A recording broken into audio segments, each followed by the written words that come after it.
누가복음 10장입니다. 10장 25절 26절.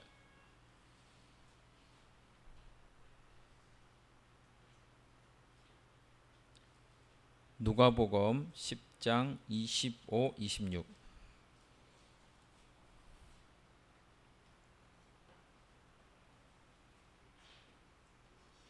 말씀을 같이 읽도록 하겠습니다. 시작. 어떤 율법 교사가 일어나 예수를 시험하여 이르되 선생님, 내가 무엇을 하여야 영생을 얻으리까? 예수께서 이르시되 율법에 무엇이라 기록되었으며 네가 어떻게 읽느냐? 아멘. 성경을 읽는다는 것은 우리가 사실에 의거하여 역사적인 진정성 있는 사건을 우리가 직접 경험하고 직접 읽는 것입니다. 해석된 기록, 그 다음에 누군가가 설명한 내용을 우리가 읽는 것이 아니라 있었던 사실 그대로 어떤 첨가물도 어떤 설명도 권위 있는 누군가의 해석도 첨가되지 않는 그대로의 말씀을 우리가 보는 것이 성경을 읽는 것입니다. 그와 관련하여서 누가복음 1장을 보겠습니다. 1장 1절부터 4절을 같이 읽겠습니다.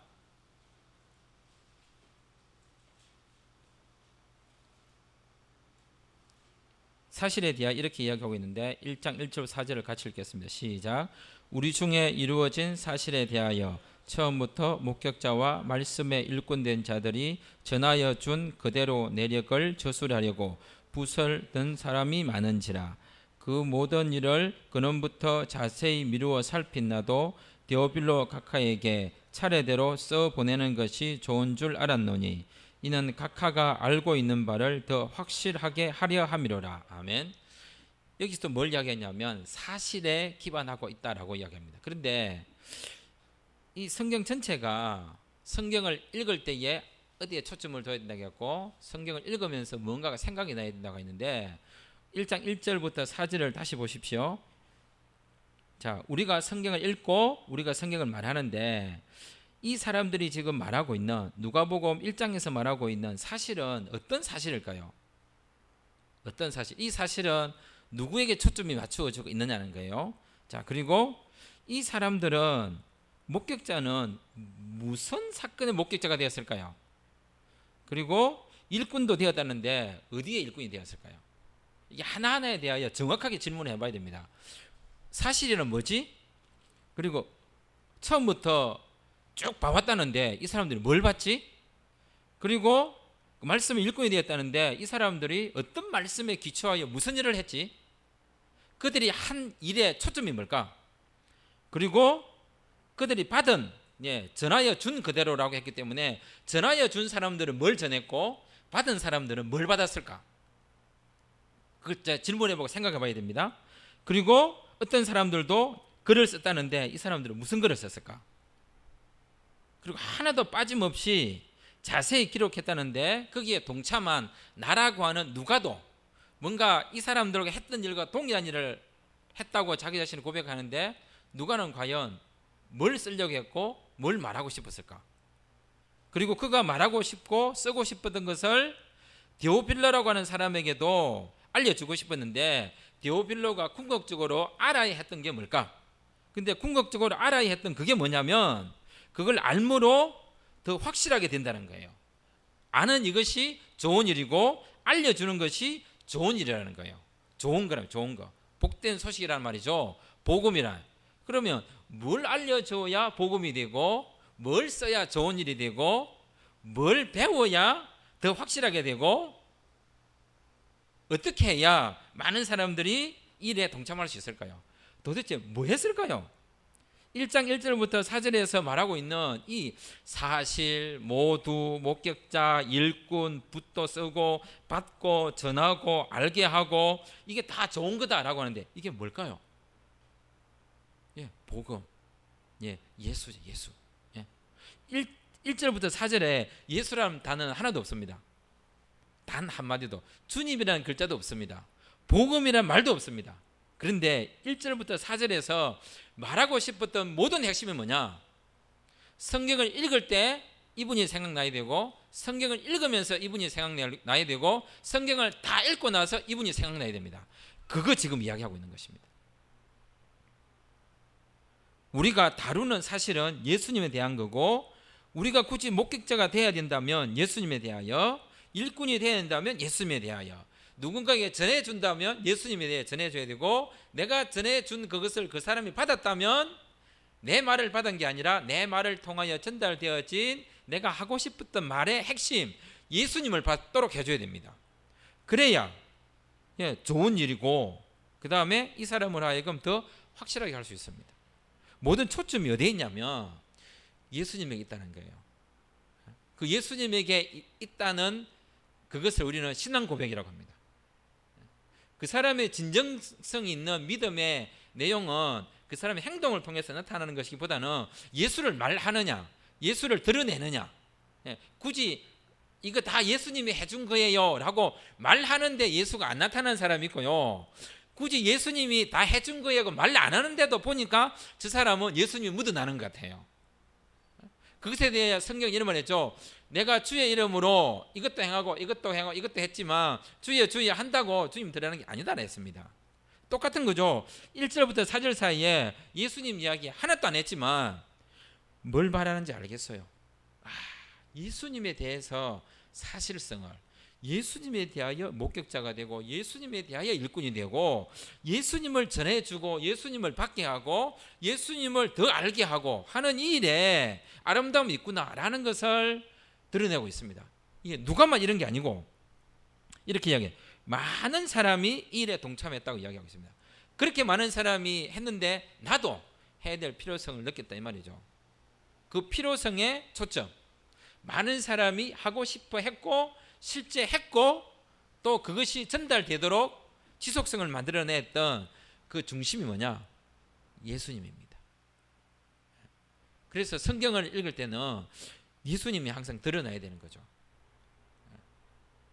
설교도 예수님이 드러나야 되고, 예수님이 주인이어야 되고, 예수님이 주인공이어야 되고, 예수님이 주어야 합니다. 그러면 그것이 성경 속에 실제로 그렇게 나타나는가? 그걸 확인해 볼 필요성이 있겠죠? 자, 5절부터 보겠습니다. 자, 5절부터 1장 5절부터 1장 5절, 2장, 3장, 4장까지를 볼 건데요. 이 쫙 계속 보면 나타나는 인물은 딱 두 가정이 있어요. 두 가정. 요한의 가정, 쉽게 말하면 사가랴와 엘리사벳 가정과 요셉과 마리아 가정입니다. 요한이 태어나는 사건과 예수님이 잉태되어 태어나는 사건까지를 쭉 길어놓고 있습니다. 두 가정밖에 등장이 않습니다. 그 안에 이제 나이든 시몬이라는 선지자도 등장하긴 하지만 두 사건 속에서 등장하는 것은 부부, 내는 부모님 두 가정이 등장하는데, 어떻게 보면 제사장인 사가랴가 어떻게 했는지, 요한의 어머니인 엘리사벳이 어떻게 했는지, 그리고 요셉은 어떤 행동을 했는지, 예수님의 어머니 마리아는 어떤 행동을 했는지라고 해서 그들이 하나님을 높이고 그들이 하나님을 만나고 천사가 등장하고 하나님 음성을 듣고 했던 행동들이 보일 가능성이 많습니다. 그런데 이 사람들의 행동이 왜 일어났느냐는 거예요. 왜 엘리사벳이 있었고 왜 사가랴가 있었으며 왜 마리아가 있었냐는 거예요. 이 사람들이 등장해서 하고 싶은 궁극적인 목적이 뭐냐는 거예요. 쉽게 말하면 우리가 묻는 겁니다. 내 인생의 목적이 뭐냐? 그래서 우리는 서열에 문다 딱 이야기하죠. 그죠? 인생의 제일 된 목적이 무엇이냐? 하나님을 영화롭게 하며 그를 영원토록 즐거워하는 것입니다. 바로 그 일 때문에 사가랴와 엘리사벳과 요셉과 마리아가 등장하는 것입니다. 인물 연구나 인물 설교가 가지고 있는 장점이 있습니다. 이 사람들 이야기하면 인간적인 내용이 돼. 사람들이 저렇게 했구나. 저 사람이 하나님을 저렇게 높였고 저렇게 하나님을 섬겼구나 라고 하는데, 오늘 성경에 기록된 내용들을 보면요, 마리아도 자기를 부인하고 있고요, 엘리사벳도 자기를 부인하고 있고요, 다 부인합니다. 자기를. 본인들이 어떻게 했다는 행동들은 누가를 통해서 단 한마디도 등장하고 있지 않습니다. 그걸 가장 잘 드러내주는 사건이 뭐냐면 누가복음 3장 보겠습니다. 3장. 자기를 잘 드러내지 않는 가장 대표적인 사건. 드러내지 않으면서 자기를 안 드러내면서 드러내야 될 목적을 딱 어떤 한 사람을 통해서 표현하는데 그 사람이 바로 요한입니다. 3장 15절부터 보겠습니다. 3장 15절 16절. 누가복음 3장 15, 16절 보겠습니다. 시작. 백성들이 바라고 기다림으로 모든 사람들이 요한을 혹 그리스도신가 심중에 생각하니 요한이 모든 사람에게 대답하여 이르되 나는 물로 너희에게 세례를 베풀거니와 나보다 능력이 많으시니가 오시나니 나는 그의 신발끈을 풀기도 감당하지 못하겠노라. 그는 성령과 불로 너희에게 세례를 베푸실 것이요. 이 내용을 좀 더 구체적으로 알기 위해서 요한복음 1장을 보겠습니다. 요한복음 1장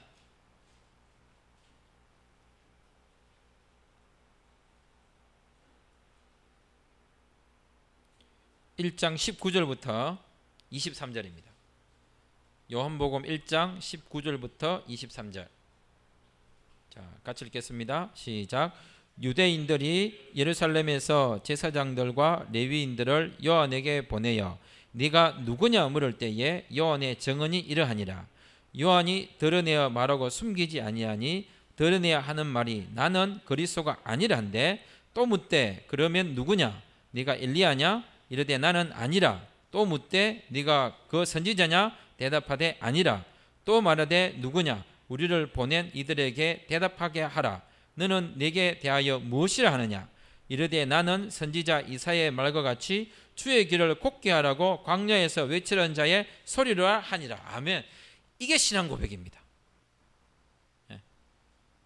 아니라는 거죠. 내게 어떤 은혜가 임했느냐 이게 중요한 게 아니에요. 누가 은혜를 주었느냐죠. 내가 그리스도의 복음을 전했다라고 아니고 내가 어떤 복음을 전했느냐는 거죠. 마리아가 그죠? 마리아의 잉태가 놀라운 게 아니라 그죠? 잉태되어 있는 아기 예수가 훨씬 더 중요한 거죠. 엘리사벳에게도 비슷한 일이 발생했지만 엘리사벳이 놓은 그의 아들인 요한이 살았던 삶의 모든 목적이 뭐냐면 자기는 아니라는 거예요. 성경에 등장하는 인물들이 해야 될 일이 그런 것입니다. 그렇지 않다면 성경 속에 굳이 예수님을 등장시키실 이유가 없는 거죠. 각 사람의 경험과 간증을 이야기하면 될 터인데 굳이 예수님이 드러낼 이유가 없는 거죠. 자, 이 사건을 좀 더 잘 설명하기 위해서 어디를 보냐면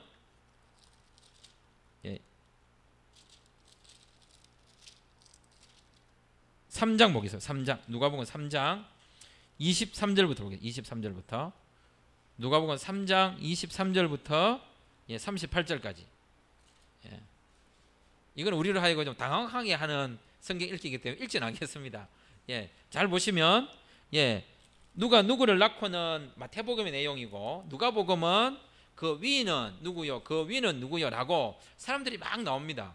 그 위라는 것은 나보다 그 위가 있다는 말이죠. 그러면 그 조상, 그 조상, 그 조상, 그 위, 그 위, 그 위 쭉 올라가다가 38절 보겠습니다. 3장 38절. 자, 3장 38절을 같이 읽습니다. 시작. 그 위는 에노스요, 그 위는 셋이요, 그 위는 아담이요, 그 위는 하나님이시냐. 이게 목적입니다. 내가 누구의 자손이냐 이게 아니라 내가 누구의 자손이 되게 한 그분이 누구냐는 거예요. 지금 예수님이 등장하고 누가가 등장하고 이래 하여서 누가가 말해주고 싶었던 궁극적 목적이 뭐냐면 그 위가 누구냐는 거죠. 그러면서 누가복음을 끝내는 장도 이렇게 이야기하고 있습니다. 24장을 보겠습니다. 누가복음 24장 24장 53절.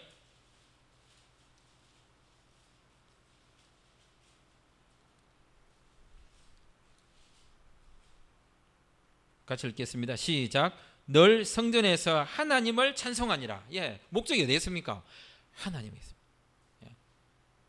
모든 방향이 어디로 가고 있는지를 놓쳐버리면 안 되는 거죠.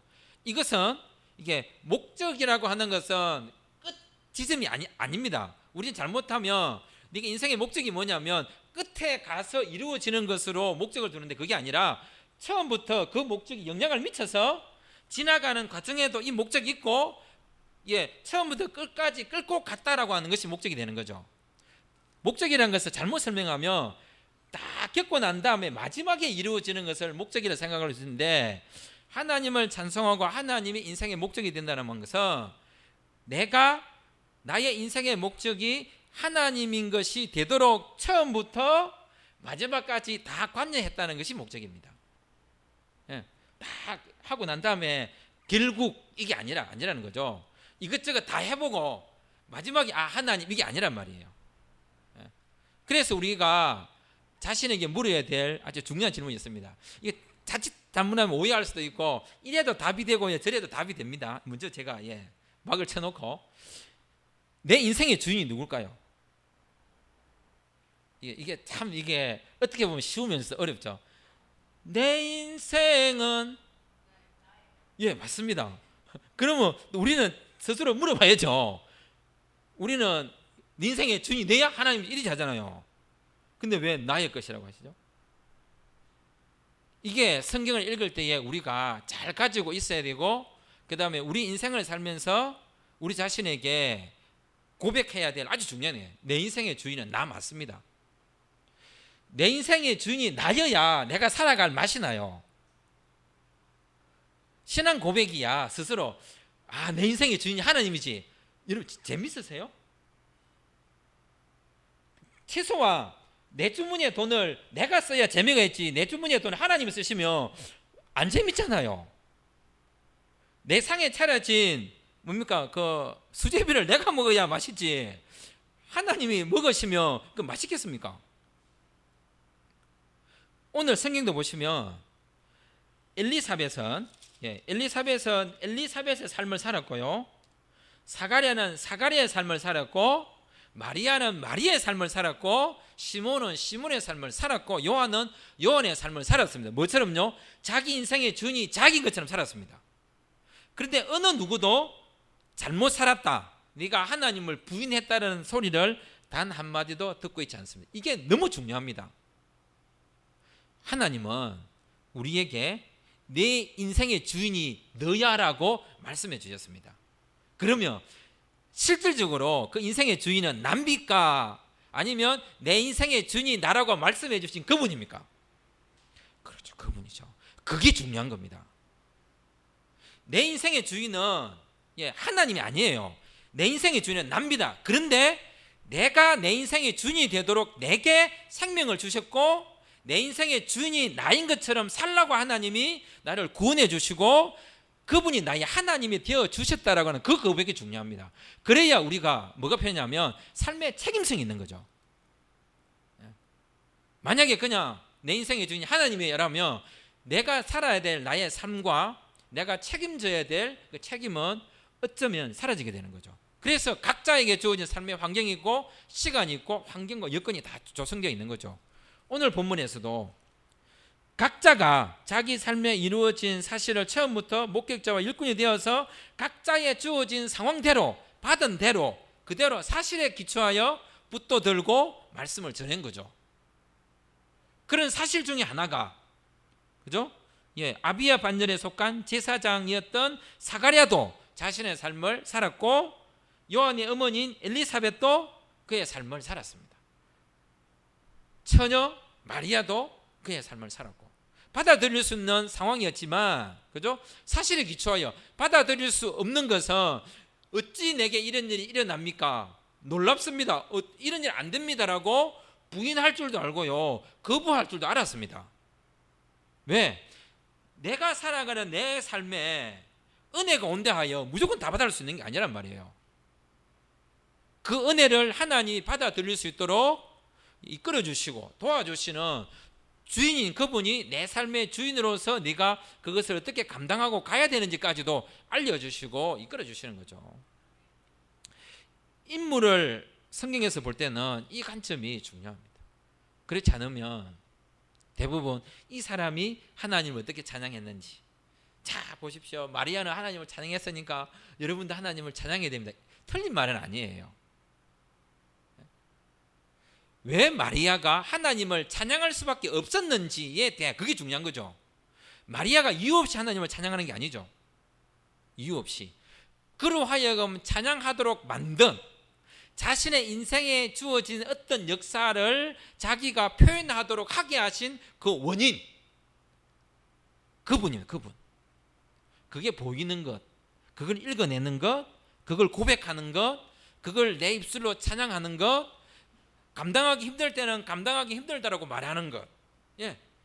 그리고 누군가에게 또 상의해야 될 일이 있으면 상의하고, 예, 마리아도 엘리사벳 찾아가 상의하고요, 또 시몬도 만나서 기도도 받고요, 이래 다 하거든요. 예. 관계 가운데서 자신에게 이루어진 그 이상야릇한 은혜인지 뭔지 모르는 그런 것들에 대하여 무작정 받아내는 것이 아니라 믿음의 좀 선배들이나 또 많은 경험을 하는 사람들에게 물어보기도 하고, 또 음성을 듣기도 하고, 천사를 통하여 교제하기도 하고, 다 모든 것을 거치고 난 이후에 다 고백합니다.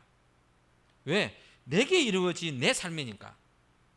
그런데 그 삶은 개인이라고 하는 단독자에게만 이루어진 것이 아니라 다 연결되어 있는 거죠.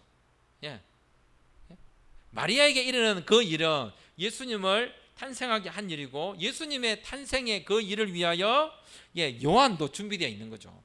모든 것이 연결되어 있는 겁니다. 누구를 위해서요? 예수님입니다. 각자가 다 우리가 다른 지역에서 다른 활동가, 예, 다 하지만 추구하는 방향성이 같습니다. 결국은 우리의 삶의 모든 궁극적인 방향성과 목적들이 어디에 초점을 맞추느냐로 연결되어야 되는 겁니다. 자, 그래서 예수님에게 초점 맞추기 위해서 어떤 표현들을 쓰냐면 1장을 보겠습니다. 1장 15절. 1장 15절. 1장 15절을 같이 읽겠습니다. 시작. 이는 그가 주 앞에 큰 자가 되며 포도주나 독한 술을 마시지 아니하며 모태로부터 성령의 충만을 받아. 예, 계속 여기서부터 시작해가지고 성령 충만한 이야기를 계속 이야기합니다. 그리고 1장 35절. 천사가 대답하여 이르되 성령이 내게 임하고, 또 그 다음에 1장 41절에 성령의 충만을 받아. 예.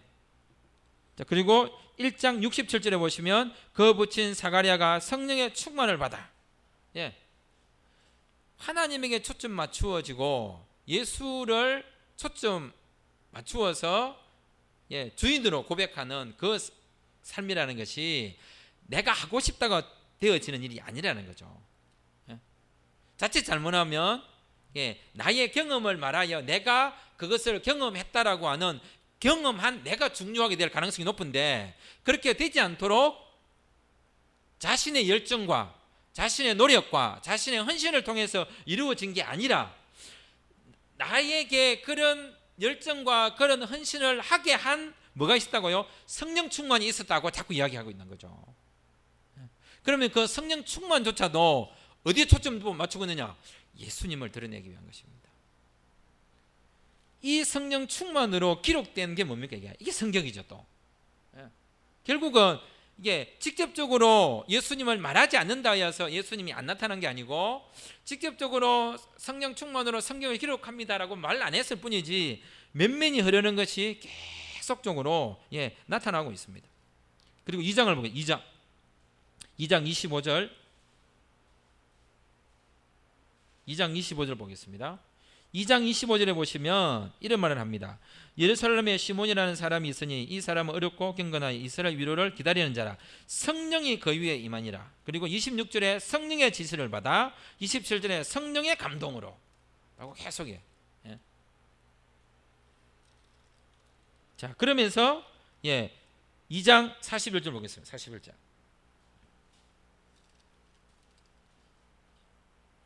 41절이 끝나는 40절에 아기가 자라며 강건하여지고 지혜가 충만하여 하나님의 은혜가 그 위에 임하였더라. 여기도 예수님을 궁극적 목적으로 하여 예수님을 부각시키기 위하여 하나님이 어떤 은혜를 베푸시는지를 하나님과의 연결고리 가운데서 이야기하고 있습니다.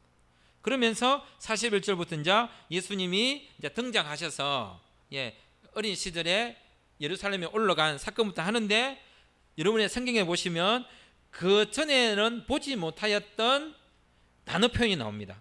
42절. 42절의 첫 절이 뭡니까? 첫 단어가 예수께서 1장 41절까지는 본 적이 없는 단어입니다. 전혀 아기 예수, 하나님 이런 이야기 하다가 갑자기 어린 아기지만 어린 예수지만 12살 되었을 때부터 42절부터는 예수님을 직접 뭘로 이제 등장시킵니까? 주인공으로 등장시키십니다.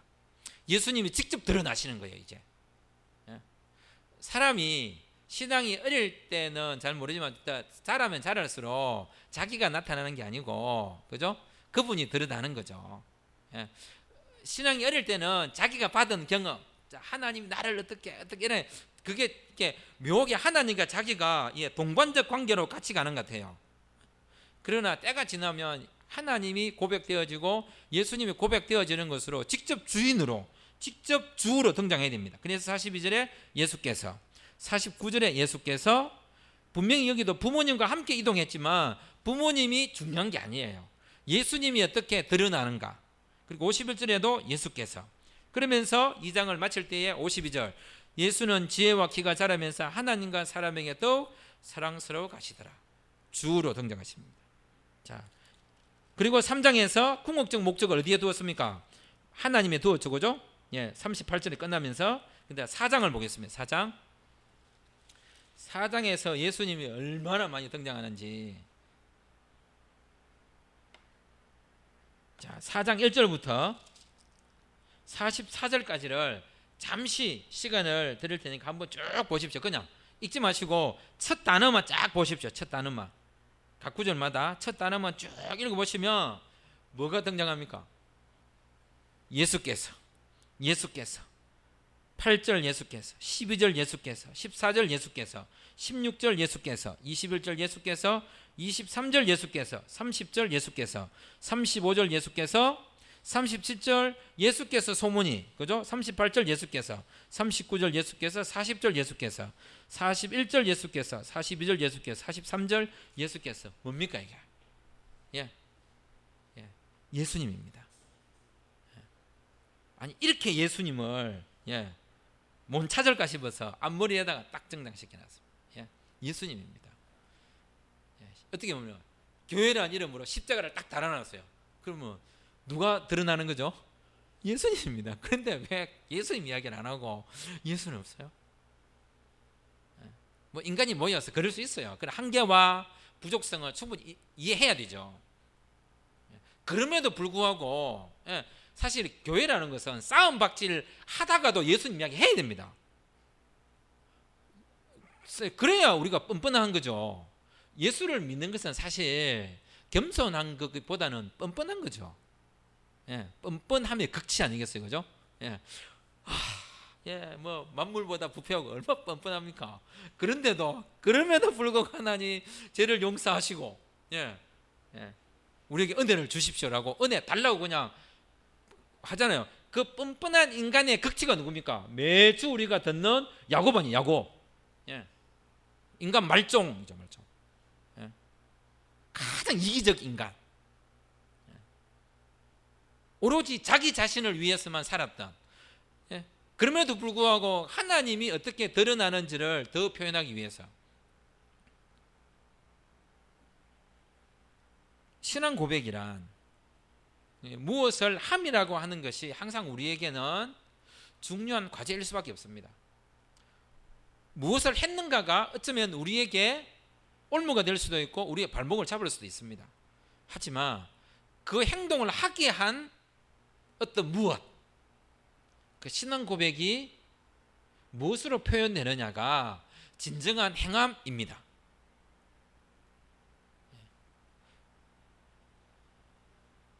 착한 일을 한다고 하여 그 사람이 구원을 받는 것은 아니에요. 행동을 한다고 해서 그 사람이 진짜 예수쟁이다라고 말할 수는 없어요. 진정 중요한 것은 내 행위가 어떠하냐, 이거 이전의 문제가 예수님이 누구냐입니다. 네가 어떻게 살았느냐보다 더 중요한 문제가 예수님이 누구냐는 겁니다. 그 일을 위해서 누가는 성경을 기록했고요, 누가와 같은 동시대를 살았던 수많은 사람들이 예수님에 대하여 글을 썼고 예수님에 대하여 알렸습니다. 내가 누군가를 증명하는 것보다도 훨씬 더 중요한 문제가 예수님이 누구냐를 증명하는 거였습니다.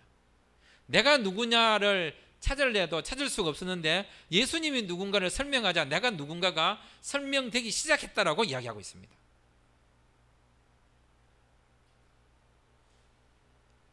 그 예수님은 단 한 번도 누가에게도 사가랴에게도 엘리사벳에게도 요한에게도 마리아에게도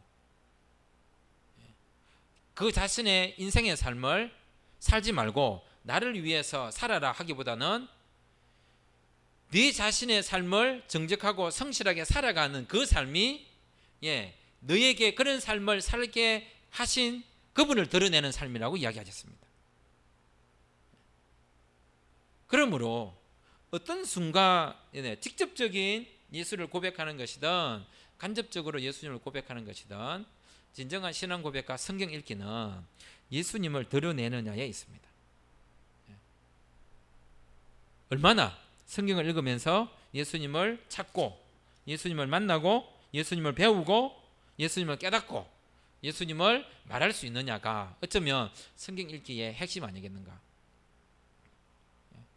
아무리 많이 읽고 여기서 교훈을 얻죠. 교훈을 얻으라고 성경을 읽으라는 게 아니고요. 하나님 만나라고 성경을 읽는 것입니다. 예수님 만나라고. 기록된 이 성경이 오늘 이 시대에 준 의미를 찾기 위해서 성경을 읽으라고 있는 게 아니에요. 이거는 문학 읽기에 지나지 않습니다. 하지만 우리가 읽는 성경은 살아계신 인격자이신 하나님을 만나는 겁니다. 그 직접자 구원자이신 예수님을 만나는 겁니다. 그분을 읽고 그분을 듣고 그분을 배우고 그분과 직접 인격적 교제를 하는 것이 성경 읽기의 핵심입니다. 어떤 경우에도 그것이 강조되어지고 그것이 고백되어지고 그것이 일상화적으로 통용되지 않는다면 어떤 성경 읽기라도 추천되어질 수 없고 그것은 아니야 라고 말해야 됩니다. 다르게 성경 읽기가 점점 지속되어지면 성경 자체가 그냥 하나의 문서에 지나지 않을 가능성이 많습니다. 사람들은 아무것도 아닌 것도요 자꾸 대수롭지 않게 자꾸 대하다 보면 그게 익숙하게 되는 거거든요. 성경은 이 시대에 남아있는 살아계신 하나님을 직접적으로 표현해 줄 수 있는 유일한 은혜의 선물입니다. 그래서 성경 읽기를 통하여 예수님을 직접 읽고 그 다음에 주어로 등장하시는 예수님을 직접 보고 본문 가운데 구석구석의 인물을 통하여 어떤 일을 할지라도 그 인물이 아니라 그 인물로 하여금 그 하나님의 일을 하게 하신 그 하나님이 보이도록 하는 그런 성경 읽기기를 주의 이름으로 축원합니다. 기도하겠습니다.